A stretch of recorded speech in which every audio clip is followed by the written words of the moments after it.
Eh bien, salut à tous, la compagnie, c'est Vivi. On se retrouve pour un nouveau épisode de notre Faucon Millenium de Star Wars. Voilà. Donc aujourd'hui, le numéro 39. On va se lancer sur celui-ci. Un numéro, comme vous pouvez le voir, qui n'est pas fourni avec beaucoup de pièces. Mais on a tout autant de boulot, je pense, si ce n'est même pas plus, que l'épisode dernier, le 38, qui avait été déjà, ma foi, assez long. On était quasiment sur du 1 heure de vidéo, et je pense qu'à mon avis, dans ce numéro 39, vu ce que j'ai vu de prévu dedans, ça va être du vraiment minutieux, ça va être du vraiment de la petite pièce. À mon avis, je pense même qu'on va dépasser l'heure de vidéo. Donc de toute façon, on ne sera pas dans ce cas de figure-là, parce que je vais faire, à mon avis, beaucoup de coupures dans cette vidéo, pour faire comme je faisais un petit peu à une époque. C'est-à-dire, alors je vais quand même essayer de vous montrer des choses.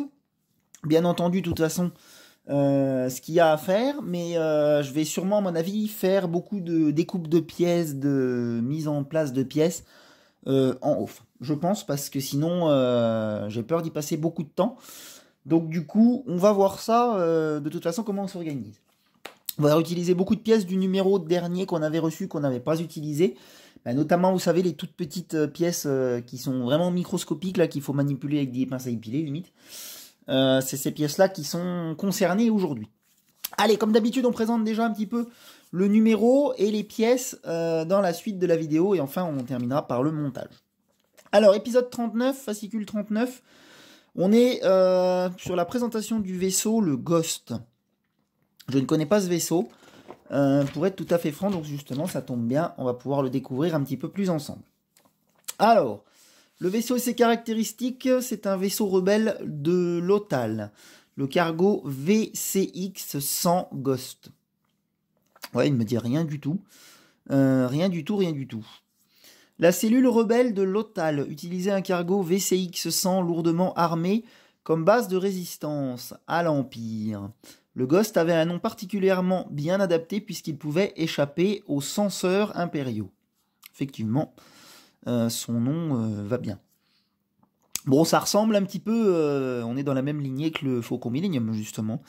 On est sur les mêmes, un peu les mêmes types de pièces. Je pense que c'est c'est le même constructeur, c'est pour ça. Ok. Alors, spécification technique du cargo VCX 100 modifié. Constructeur, donc c'est la Corporation Technique Corellienne. Donc, il me semble que c'est le même constructeur que le Faucon. Dimension 43,9 mètres en longueur. La largeur, c'est 34,20 mètres. Ouais, donc il est quasiment aussi long que large. 14,50 mètres de haut. Et vitesse maximum 1025 km/h dans l'atmosphère. Autonomie 5 jours. Hyperpropulseur, oui. Équipage 4. Ah oui, donc là par contre, il n'y a pas grand monde dedans. Arsenal, un canon laser dorsal. Un canon laser avant. Un double canon laser Tame et bac MS2P Phantom. Une tourelle laser dorsale Tame et bac KX4 Phantom. Ok. Donc pas énormément équipé niveau arsenal, mais bon. Ma foi, ça avait l'air quand même d'être suffisant. Pour que le Ghost soit particulièrement difficile à détecter, il fut équipé de déflecteurs sur les moteurs, de filtres énergétiques et de brouilleurs statiques sur les senseurs des vaisseaux environnants. Le Ghost apparaissait donc de la même façon que les fluctuations solaires ou les rayons cosmiques. D'accord. Donc il ne pouvait pas le détecter. Ok. Allez, on continue.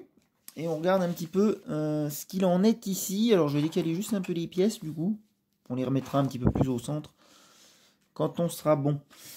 Oui, je pense que c'est pour ça que je ne connais pas ce vaisseau. C'est parce qu'à mon avis, il apparaît dans l'espèce de dessin animé là, de Star Wars. Et moi, je n'ai jamais vu ces films-là. Donc, il y avait une espèce de série. Et je pense que c'est pour ça. Différentes signatures. Le Ghost ne fut pas nommé ainsi par hasard. Il possédait un brouilleur de senseurs pouvant perturber les senseurs de l'Empire et d'autres entités. Différent des caps d'invisibilité, ce modulateur illégal de signature faisait passer le vaisseau pour un autre aux yeux des forces de l'Empire. Mais en quittant ou en retournant sur l'OTAL, le Ghost transmettait différents codes de transpondeurs, comme ceux du Starbird ou du Tontine, autorisés à voyager entre Boz Spiti et l'OTAL. Chopper était le spécialiste de ces subterfuges. Alors on a un personnage ici, c'est Hera Syndulla, je suppose. Souvent chargée des missions de l'équipage. Avec Kanan, Hera Syndulla veillait particulièrement sur son équipe. Ouais. Donc c'est cette créature. Ça me paraît être une femme, mais c'est en toute logique que Hera s'opposa à l'Empire. Petite, elle avait vu son père, Cham Syndulla, mener la résistance Twi'lek contre la CSI sur Rilot, puis contre l'Empire. La fibre rebelle lui avait donc été transmise très vite. Elle devint un pilote hors pair et savait manier comme personne les armes du Ghost. D'accord. Ensuite, par ici, on a une mission sur Kessel, où on y retrouve justement le vaisseau. Sur Kessel, le Ghost réalisa une manœuvre difficile, consistant à accrocher ses coupleurs magnétiques sur un conteneur abritant un groupe de Wookiees et leurs sauveteurs. D'accord ? Ici en dessous, une illustration du cockpit, justement, du VCX 100. On a 2 consoles avant, comprenant les commandes du pilote et du copilote, dans leur pur style de la corporation technique corélienne, ouais. Et puis, on va terminer cette page. La rampe d'accès, ici, menait dans la soute principale, d'où on pouvait également accéder au poste de l'artilleur de la tourelle avant. Et enfin, on a ici une illustration, une forteresse volante. Bon, c'est pour présenter les canons laser, apparemment. Canons laser sur le nez du Ghost, on peut, je pense, les retrouver ici. Ok. Allez, on tourne la page. Et on voit ce qu'on a ici. Alors ici, on est dans secret de vol. Donc là, c'est sur le Faucon, hein, encore une fois. Manutention de fret. La conception d'un cargo ne concerne pas seulement sa capacité d'emport. Ce qui fait la popularité du YT1300, c'est qu'il permet d'embarquer différents types de marchandises dans ses soutes et de les décharger rapidement. Ok. Donc on a justement une illustration ici où on retrouve Chewbacca et... Merde, j'ai perdu son nom. C'est Han Solo, voilà. Qui sont justement en train, j'imagine, de charger ou de décharger des marchandises. Ouais. Ici, c'est la même chose. On retrouve Chewbacca dans le décor. Je pense que c'est pour marquer justement ce qui est dedans. On voit toutes sortes de conteneurs entassés contre le mur de la soute principale. Ok. Qu'avons-nous sur la page de droite? Alors, un schéma, un plan. Ah, c'est un ascenseur, à mon avis. Oui, c'est le monte-charge. D'accord. Le monte-charge, le puissant monte-charge hydraulique du YT1300. Alors, peut-être qu'on l'aura dans la maquette, j'en sais rien du tout.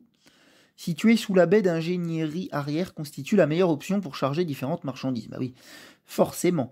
Ces dernières peuvent rester dans la salle des moteurs maintenue par des plateaux ou déplacées dans l'une des soutes. Le système de levée télescopique comprend une rampe de chargement et il est dissimulé par des portes rétractables quand l'ascenseur est en position haute. D'accord. Donc qu'avons-nous ici? Bah justement, le système de levée télescopique, oui bon, c'est un ascenseur après. Une extension repliable. Enfin, le moteur de l'ascenseur. Ok. Ça marche. Donc, des illustrations qui nous montrent de la marchandise. Ok. On n'apprend pas grand-chose de plus. Et bien, on est arrivé à la page suivante, les pièces suivantes. Alors, on va plier le fascicule dans un premier temps pour juste se concentrer sur les pièces de ce numéro, le numéro 39. Et puis, on verra du coup la suite quand on aura déjà présenté ça. Alors, on est parti pour la présentation des pièces. Donc, je vais les remettre un petit peu plus par là. Donc, vous voyez, il n'y en avait pas beaucoup avec 2. Mais on a une pièce là qui est d'ailleurs très lourde. Et puis, je pense, assez importante. Alors, assemblage 39, la rampe. On est toujours donc sur la rampe. Je rappelle qu'on l'avait montée dans l'épisode dernier, en partie en tout cas, du moins la partie plastique, on va dire. Ça avait déjà pas été une mince affaire, alors là, je pense que ça va être pire. Alors, les pièces suivantes. Assembler les vérins, fixer la rampe à la sous-structure métallique. Donc, c'est ça. Et ajouter le moteur qui permet d'ouvrir et de fermer le mécanisme. Donc ça, c'est cool, on va avoir un moteur, du coup, pour l'ouvrir et la fermer. Moi, je ne le savais même pas, donc c'est vraiment génial. Ça va être, je pense, vraiment sympa une fois qu'on aura fini. Non, c'est bon. Alors, ce numéro comprend un seul élément, mais il est très important. Il s'agit du moteur qui ouvre et ferme la rampe. Une fois cette pièce installée, vous pourrez relier le sous-ensemble de la rampe au reste de la maquette. Donc, on est sur la dernière ligne droite, c'est ce qu'il faut se dire. Et apparemment, on va réinstaller des éléments ensemble. Donc ça, c'est cool, parce que ça va commencer d'avoir des pièces qui vont plus traîner un peu à droite à gauche, parce qu'on en a, je vous dis, on en a vraiment partout. Alors, liste des composants, bah, ça va être très court, hein, il y en a deux. Donc en 1, on a le moteur de la rampe, donc c'est cette grosse pièce que j'ai laissée pour le moment sous plastique. Hein. On va vraiment la déballer que quand on en aura besoin, parce que ça a l'air quand même extrêmement fragile. En 2, broche de pivot x2 plus une de rechange. Alors c'est un petit peu la même chose que la dernière fois, ce sont les toutes petites broches qui sont dans le sac. Mais par contre, c'est pareil, ils disent 2 plus une de rechange, moi j'en ai que 2. Donc on voit sur les broches, ils ont été un peu radins. Déjà dans le numéro dernier, ça avait été le cas. Bon, bref, c'est pas dramatique. Alors ici, où assembler les pièces? Bon bah c'est une montre sur le plan comme d'habitude. Où ça va aller? On va lire juste cette petite chose, des pièces fragiles justement, donc le fameux moteur. Ils nous disent n'essayez pas d'allumer le moteur de la rampe sans avoir reçu l'unité de commande. Le moteur et le mécanisme de la rampe peuvent être endommagés de façon irréversible. Si vous ne les reliez pas au bon circuit, le moteur présente un long bras incurvé qui se fixe à la rampe. Donc j'imagine que c'est ça. Il y a également 2 micros-interrupteurs entourés en jaune, ici et là, qui détectent la fin du déplacement du bras et éteignent le moteur. N'abîmez pas ces éléments qui sont très fragiles et n'essayez pas de faire bouger le bras à la main. Donc ce bras-là, je pense. Donc voilà, faut y aller tranquille. Moi le mien, il a l'air en bon état. Je peux le mettre dans le même sens d'ailleurs, comme ça on le verra un plus. Mais de toute façon, je vais vous le montrer une fois déballé. Et donc on a un long câble pour relier tout ça. Allez, c'est parti, on regarde un petit peu ce qu'il faut faire. Alors, donc plusieurs pages hein, de toute façon qui nous attendent, je préviens tout de suite. Donc c'est pour ça que les coupures vont commencer d'arriver. On va déjà lire de toute façon un petit peu ensemble toute cette page, parce que je pense qu'on a déjà pas mal de boulot à faire dessus. Et je pense que de toute façon, pour ce qui est de l'assemblage des vérins, justement, de toute façon, je vais les faire certainement en coupure, parce que ça m'a l'air hyper compliqué. Apparemment d'après ce que j'ai pu voir. Alors nous on va préparer les pièces dans un premier temps, ça on peut le faire ensemble, il n'y a pas de souci, donc je vais juste décaler ça voilà, par ici, comme ça on ne sera pas perdu, parce qu'on va prendre les étapes dans l'ordre. Donc on a déjà toute cette page à faire, pour vous montrer dans un premier temps. On a ensuite une deuxième page ici, à assembler les pivots apparemment après. Ensuite on va fixer la rampe, donc vous voyez beaucoup de boulot. Hein. Installer le moteur de la rampe, donc le fameux moteur. Et enfin on a encore une dernière page ici, avec installer les vérins hydrauliques. Donc vous voyez, ça va être divisé je pense en 4 parties. Et puis je ferai moi du off parce que sinon ça va être beaucoup trop long. Et puis ça va surtout être pour moi beaucoup plus facile. Alors on est parti, on prépare les vérins. La rampe est reliée à 4 vérins hydrauliques, 2 longs vérins extérieurs et 2 intérieurs plus petits. Ils sont tous assemblés de la même façon et chaque paire doit être identique. Veuillez à ne pas mélanger les pièces ni perdre les broches et les pivots. Donc vous voyez. Donc on va représenter tout ça dans un premier temps. Alors, tige hydraulique extérieure longue. Alors moi j'ai déjà tout qui est trié de toute façon, ne vous en faites pas. Mais on va les placer un petit peu comme eux, ils ont pu faire. Je vais les mettre ici, voilà. Donc une longue. On a ensuite une tige hydraulique courte. Donc on va la mettre ici. Voilà, on essaie de classer ça comme eux, ça va nous aider. On pourrait même lire ça d'ailleurs. Les composants des vérins hydrauliques ont été livrés avec le numéro 38 et se sont décomposés ci-dessous. Remarquez la différence de taille entre les tiges, bah là on peut le voir. Hein. Les cylindres et les supports intérieurs et extérieurs. Les tiges ont une petite tête tout en haut, effectivement, un petit peu comme une pointe. Hein. Ensuite, regardez les supports de pivot en bas des cylindres pour voir quel ensemble va à gauche de la rampe, vue d'en face, ou à droite. Les 4 pivots sont identiques. Donc vous voyez, gauche, droite, c'est pour ça que je vais les installer comme eux. Et moi, ça va beaucoup m'aider. Donc il y en a des longs, des courts. Et puis ici, c'est pareil, on a des broches et des pivots.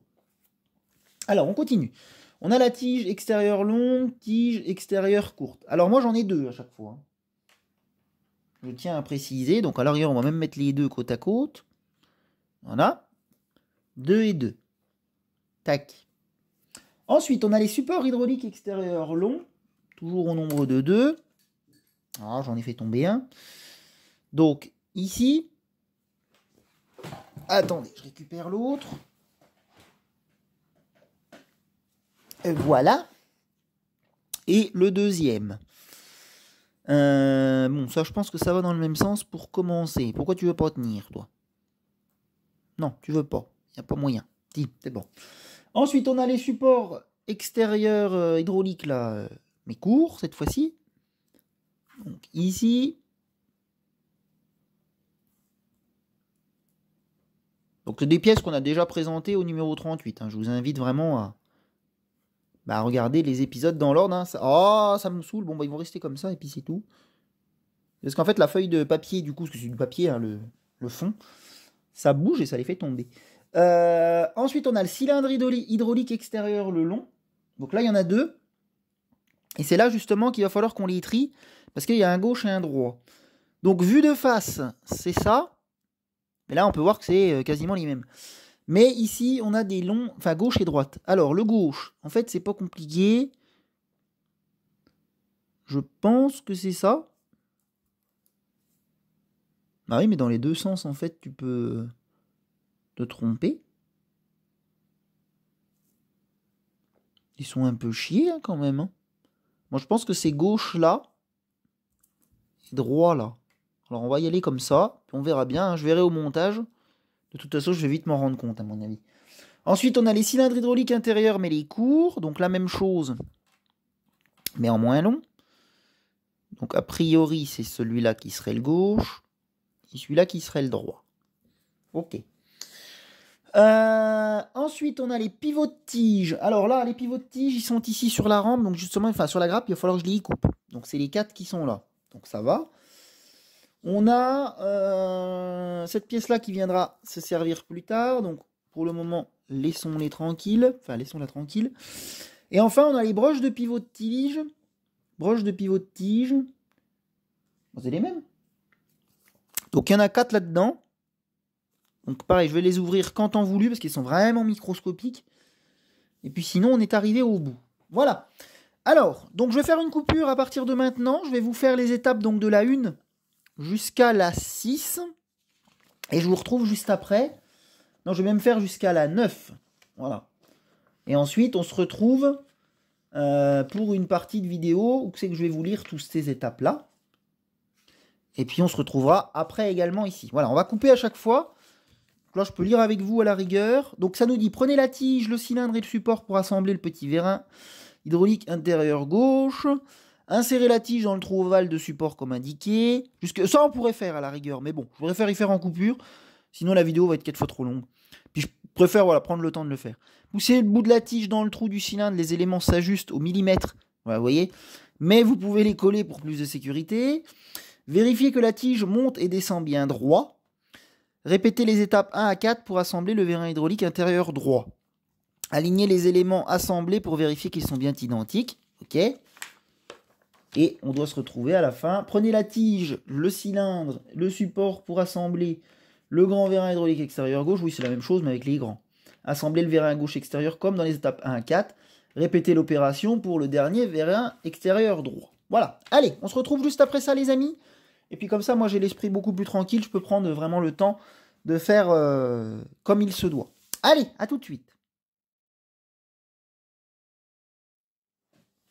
Bien les amis, allez, je vous retrouve. Donc ça y est, j'ai fait l'assemblage de ces fameuses tiges et cylindres là.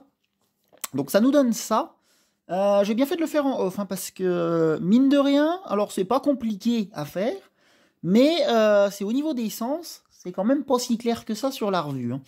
Donc je me dis que voilà, j'ai quand même gagné mon temps parce que j'y ai bien passé à mon avis une bonne dizaine de minutes. Donc dans la vidéo, comme ça aurait été nettement moins long. Et puis c'est que mieux pour moi, je vous dis, c'est beaucoup moins stressant. Je n'ai pas la pendule qui me pousse. Quoi. Alors, on va passer donc à la deuxième étape, qui consiste donc à assembler les pivots. De la même façon que l'assemblage des vérins. Ne mélangez pas les vérins de gauche et de droite quand vous ajouterez les pivots au bout. Ok. Donc apparemment, il ne faut pas qu'on mélange. Ça marche. Donc moi, je vais avoir de la découpe à faire.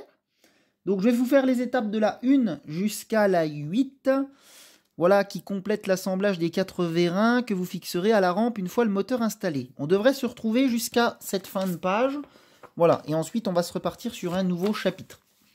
Donc, je vais faire mon découpage, je vais faire les étapes, tout ça. On va lire ensemble, et puis je vous retrouve après. Alors, découpez soigneusement les 4 pivots de tige de leur grappe fournis dans le 38. Laissez le pivot de rampe dessus. Donc, c'est là-dessus. Donc, je sais que j'ai de la découpe à faire. Limez les irrégularités du plastique. Jusque-là, pas de souci. 3. Les broches des pivots sont petites et faciles à perdre. Effectivement, je confirme. Vous aurez peut-être besoin d'une loupe pour voir que l'une des extrémités est surmontée d'une petite tête. Non, quand même pas. Je vois assez clair, ça va aller. Donc, ce sont ces 4 petits-là qui sont dans le sachet. Ils nous disent, pour manipuler les broches facilement, prenez un morceau de ruban adhésif et repliez-le en 2 bords pour créer une surface collante de chaque côté. C'est vrai que leur idée, elle est plutôt bonne. Je vais peut-être le faire. Collez-la à une base facile à maintenir comme une pince. Donc vous voyez, on a l'exemple ici. Et c'est vrai qu'on peut le mettre debout comme ceci. Collez la tête de la broche à l'adhésif de sorte que le bout le plus fin soit dirigé vers le haut. Et enfin, placez le côté extérieur du pivot d'un cylindre sur la broche comme indiqué. Faites entrer la broche dans le trou. Elle doit ressortir de l'autre côté. Jusque-là, pas de souci. Placez le côté intérieur d'un pivot de tige sur le bout de la broche et appuyez fermement. Ok. Donc après, avec la pince, paf, on resserre. Donc je vais certainement le faire. Ça nous aidera certainement. Et enfin, en étape 8, vérifiez que le pivot bouge normalement. Donc je pense qu'il faut qu'il puisse pivoter comme ça. Répétez les étapes 5 à 7 pour les 3 autres vérins hydrauliques. Et enfin, on a ça à l'arrivée. Allez, je vous refais une coupure. Et puis je fais ça. Et puis je vous montre ce que ça donne. Allez, à tout de suite. Allez les amis, on se retrouve, une nouvelle étape donc qui est faite. C'était donc les pivots. Bon, ça n'a pas été si compliqué que ce que je pensais. Ça s'est plutôt bien fait. Finalement, c'est assez minutieux, oui, certes, parce que les pièces sont quand même vraiment toutes petites. Mais ma foi, ça se fait plutôt bien. C'est vrai que leur système de pince, ça fonctionne plutôt bien. J'ai fait un peu la même chose et ma foi, ça aide vraiment. Donc on a bien les 4 vérins au complet, hein, ça ressemble bien à ça. Je les ai mis normalement pareil que au niveau du sens et les petits pivots là. Alors c'est peut-être celui-là qui est le plus dur, mais sinon sur les autres ça fonctionne très bien. Je l'ai peut-être trop serré. Hein. Bon après il bouge quand même. Hein. J'espère que ça ira. Mais je pense que oui. Hein. Ceux-là bougent vraiment bien. Et puis ça coulisse bien également. Donc allez, on peut passer à la suite parce que encore des choses à faire. Alors, nouvelle étape, on va fixer la rampe. Donc ça c'est cool. Vous pouvez désormais fixer la rampe au sous-ensemble du numéro 38. Donc ça plus ça, c'est ça qui est prévu. Après avoir installé le moteur, voire étape 9, page suivante, vous ne pourrez ouvrir la rampe que quand vous l'aurez reliée à l'alimentation. D'accord. Donc ce sera... là en fait ils nous disent clairement ces derniers ultimatums pour vérifier que la rampe s'ouvre bien. Vérifier que la charnière et l'extension bougent normalement quand la rampe est installée. Voilà, c'est ça qu'il faut qu'on vérifie. Donc on va le faire. Donc là on a ces 3 petites étapes déjà à faire qui vont nous prendre un petit peu de temps. Là. Mais ça on va le faire ensemble parce que c'est du vissage donc il n'y a pas de complexité particulière. Alors on va virer ça parce qu'on n'en a plus besoin pour le moment. Je vais juste les passer ici. Voilà, qu'on ait de la place à l'écran. Alors, fixez la rampe au sous-ensemble. Étape 1. 2. Vérifiez que les 8 ergots sur la plaque de la coque s'insèrent parfaitement dans les trous de la structure. Bon, je connais, ce sont les petits ronds jaunes là, avec les flèches jaunes. Utilisez 8 vis auto-taraudeuses pour mieux fixer la plaque de la structure. Alors, ça, j'ai déjà préparé vaguement mes vis.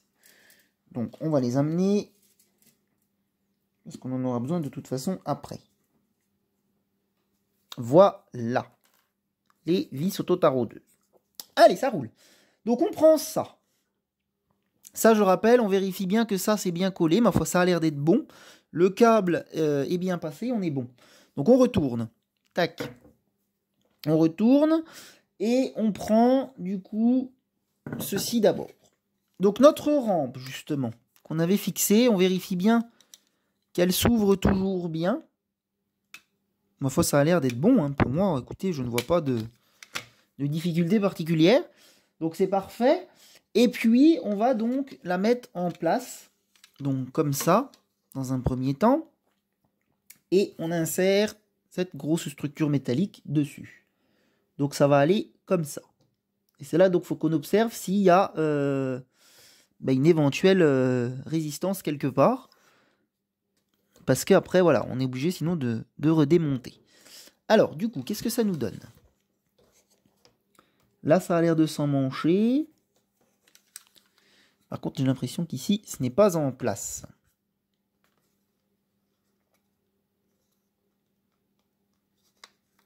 Non, ce n'est pas en place. Et pourquoi est-ce donc? Ah, ça y est. Il y a du progrès. Donc là, on est bien. Là, on est bien. Là, on devrait pas tarder.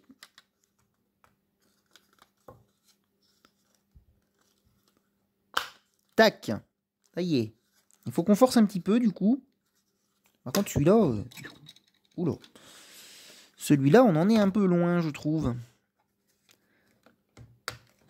Si, c'est bon, il s'est mis. Ah ben, dis donc.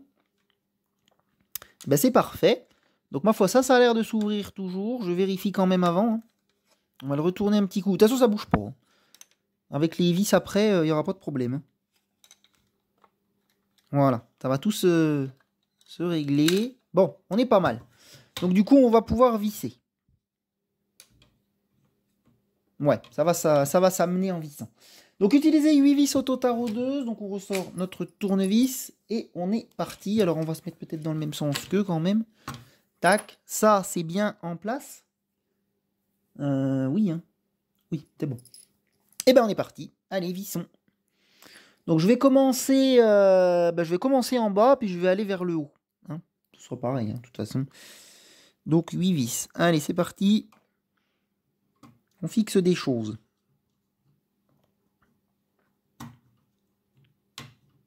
Alors, on va les serrer pareil après, je pense. On va déjà les installer et ensuite les visser un peu plus.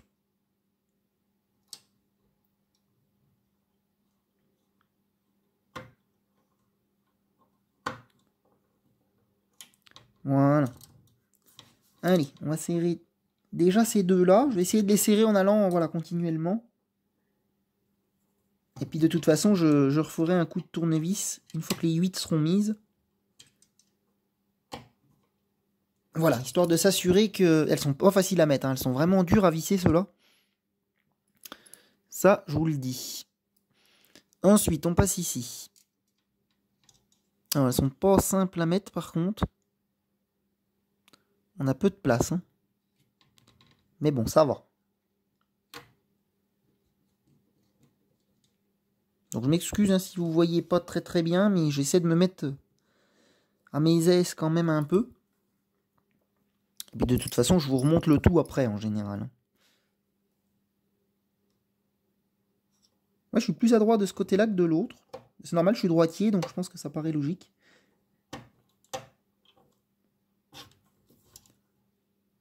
Ok, allez. Oula, doucement. On serre un peu là. J'arrive à refaire encore un bon quart de tour de tournevis. Hein. Voilà. Pfiou.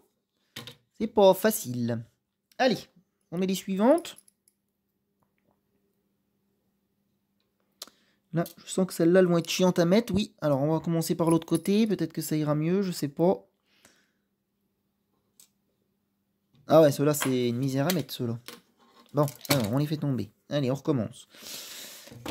Sinon, je vais prendre le...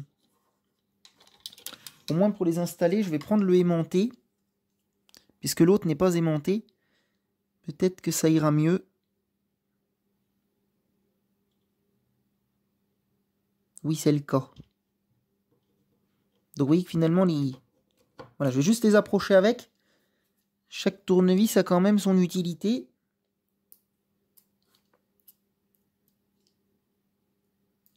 Dans l'histoire. Bon, celle-là ne veut pas se mettre dedans. Bon.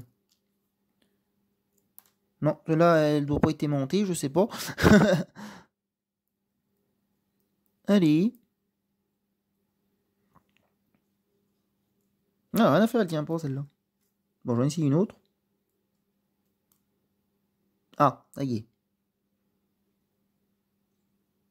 Ah, elle est partie de travers. Si, c'est bon. Voilà, c'est pris. Donc comme ça, on change de truc. Et maintenant, j'ai plus de serrage avec celui-là.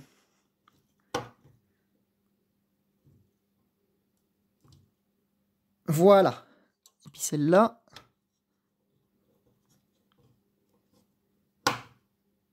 Bah, je peux vous garantir que de toute façon, ça va pas bouger. Parce que vu déjà comme c'était tenu sans les vis, et ben là, avec les vis en plus, voilà, vous pouvez y aller. Hein. Garantie que la plaque de la coque, vous n'êtes pas prêt de l'enlever. Allez, on met les deux dernières. Si on peut. Et puis donc, ça fera une étape de plus de fait. Prochaine étape, on va passer au moteur. Bon, c'est la même chose. Je vais être obligé de prendre l'autre tournevis pour commencer.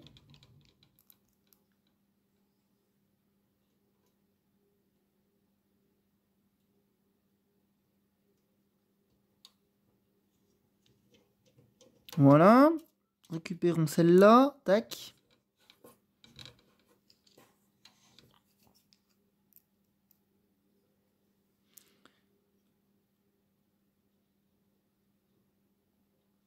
Et la vis qui m'enquiquine depuis tout à l'heure, ça.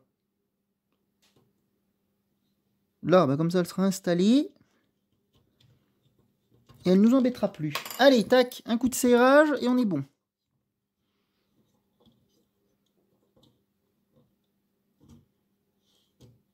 Hop. Je vais vérifier, mais je pense que c'est bon. Je pense que c'est bon. Hop là. Mais ça me paraît pas mal. Alors on manipule doucement. Là on touche bien le bord. Donc du coup on a encore un petit aperçu de la coque sur la structure. Voir ce que ça donne. Ça fonctionne toujours très bien. Donc jusque là pas trop de soucis. Il n'y a pas de résistance. Hein. Tout se passe bien. On est pas mal. Ok. Allez, je vérifie si c'est bien bon. Et on passe à l'étape suivante. Non, mais c'est bon. Ça n'a pas bougé. Et ça ne devrait pas.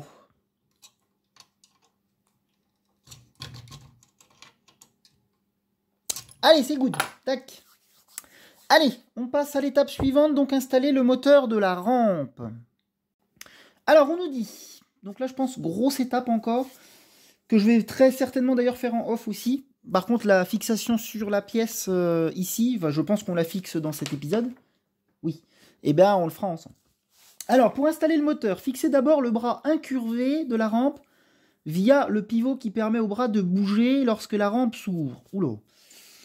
Et se ferme. Une fois le bras en place, vous pouvez visser le support du moteur à la structure métallique. Quand le pivot est bien en place, vous pouvez fermer la rampe avec de l'adhésif et réaliser les étapes 6 et 7 avant d'appliquer la colle. Oulala.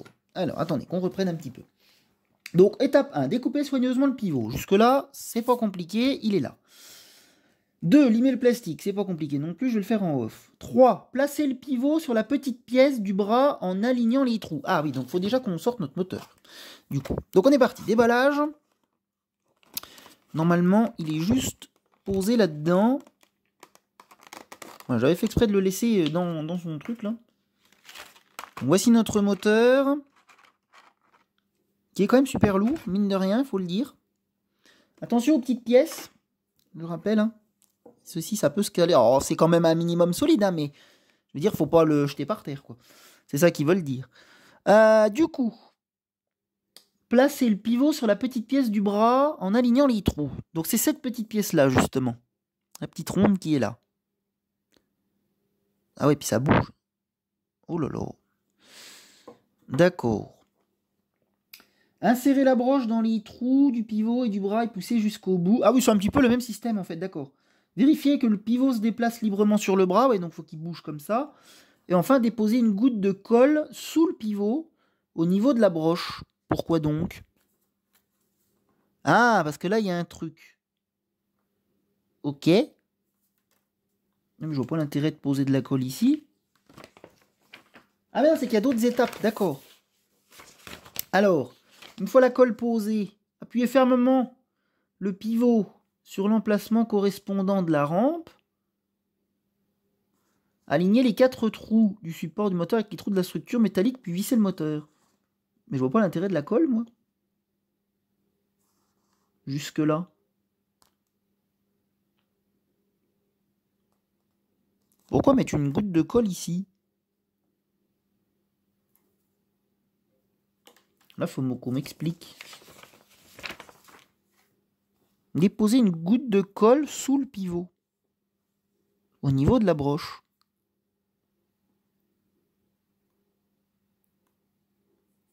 Parce que de toute façon, la colle ne peut pas pénétrer par là. Ben non. Bon, écoutez, je vais faire l'étape en off, et puis je vais voir. Donc, je vous retrouve quand j'ai fait le truc, et puis on va faire ces étapes-là, là, 7, 8 et 9 ensemble. Et après, il nous restera installer les vérins hydrauliques. Voilà. Allez, à tout de suite. Bien, ça y est, les amis, je vous retrouve. Alors, j'ai avancé un petit peu le travail, parce que du coup, je suis obligé.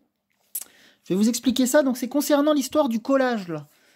Ça y est, j'ai enfin trouvé et compris à quoi ça servait de mettre une goutte de colle sous le truc du pivot. Parce que même pendant le off, j'ai regardé plusieurs fois avec cette image-là où ils mettent donc de la glu dans le truc qui est là. Donc je peux plus vous le montrer maintenant parce que du coup c'est collé.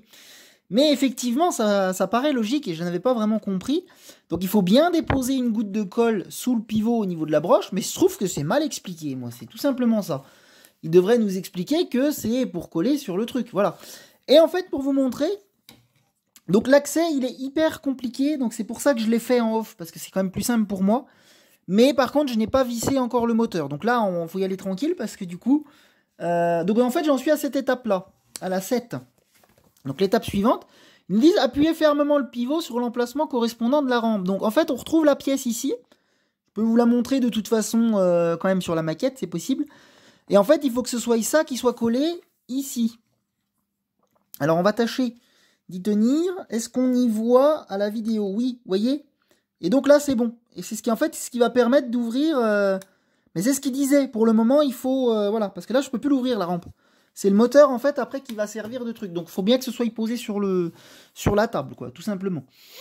Donc, on a fait ça. Du coup, ça sèche, là. J'attends un petit peu. Mais je pense que maintenant c'est bon, c'est pris largement, ça fait quand même au moins déjà 2 bonnes minutes que c'est en place. Hein, donc la colle est hyper rapide.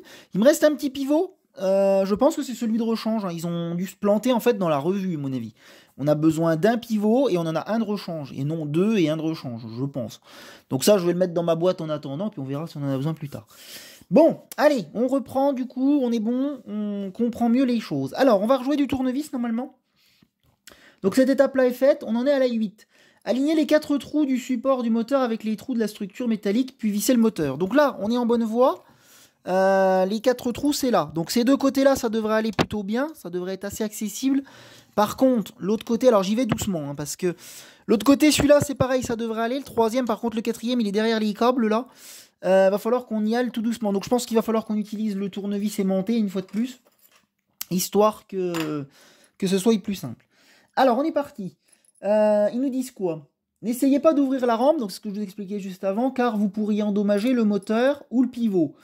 Vous installerez le circuit de commande plus tard pour tester le fonctionnement de l'ensemble. Alors là, on ne nous dit pas quelle vis il faut utiliser, hein, démerde-toi.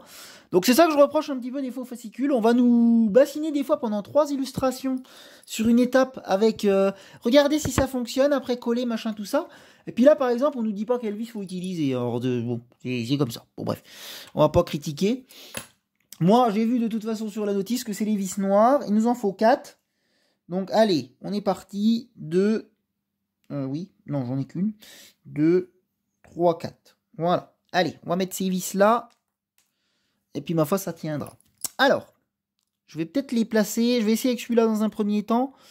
Mais si je vois que c'est trop contraignant... oui, ça va être trop contraignant. On va les mettre avec l'aimanté. Allez, c'est parti. On va faire comme tout à l'heure. C'est-à-dire au moins les mettre en place. Ah ouais, il y a trop peu de place. Voilà, on va déjà les faire prendre. Je vais en mettre une de l'autre côté. Et ensuite, on regarde ce que ça donne. Alors, on va réaligner notre moteur. Tac, là, c'est pas mal. Et on serre le tout après. Allez.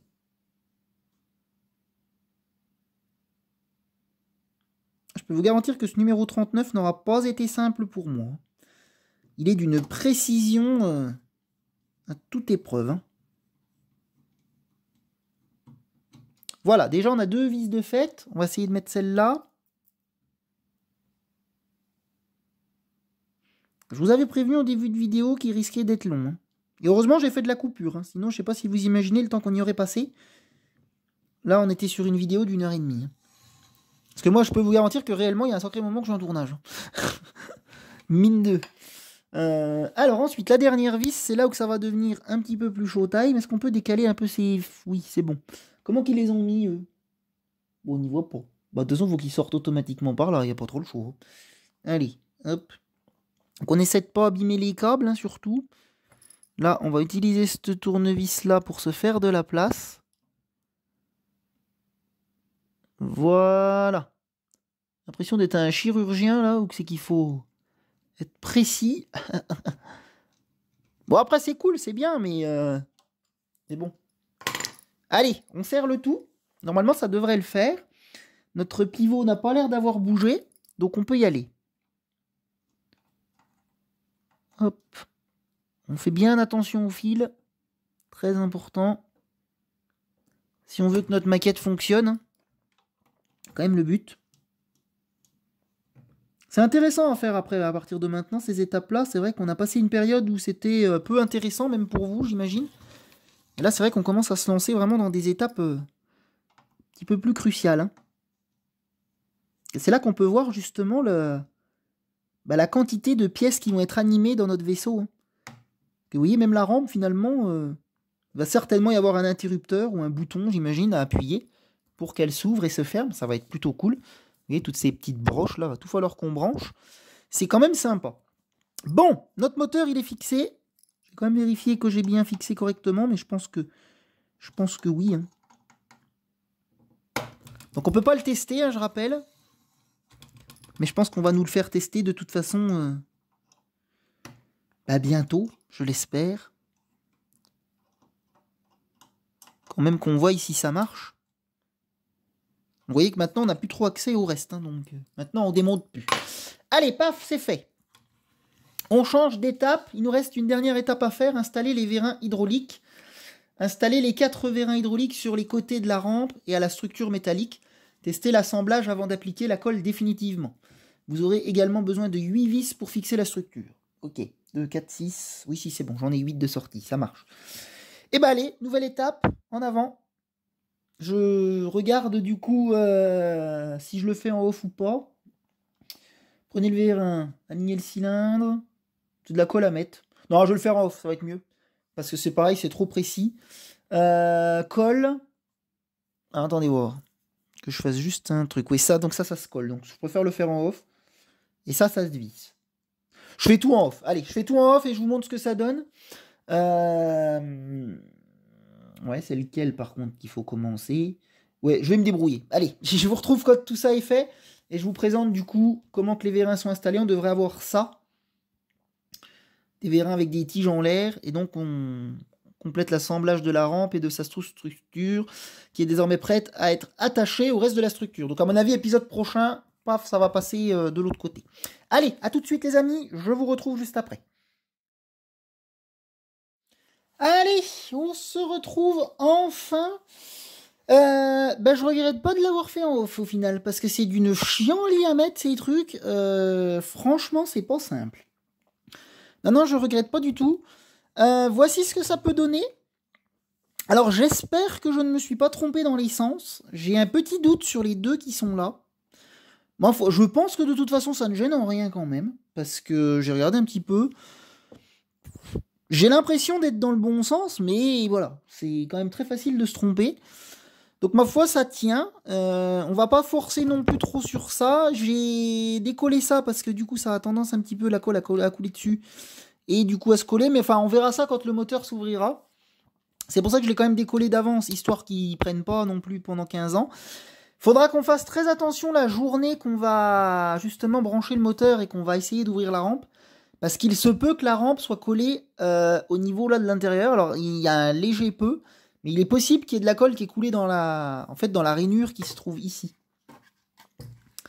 Je sais pas si on va le voir bien, mais là, il y a une rainure, et là aussi. Et il est possible qu'il y ait un tout petit point de colle qui soit mis là. Et c'est possible que quand on appuie sur le bouton, je sais pas comment que ça va être fichu, que ça nous fasse forcer notre moteur et qu'on pète quelque chose. Donc, il faudra qu'on fasse très attention à ce moment-là, mais je regarderai, moi je passerai au pire un coup de lame de cutter vraiment fin, avant. Et là, pour le moment, je vais laisser sécher parce qu'il y a quand même plein d'éléments qui sont collés, il y a quand même les trucs qui sont là, la patte du moteur, machin, tout ça. Donc, je vais rien toucher pour le moment et laisser faire le temps là.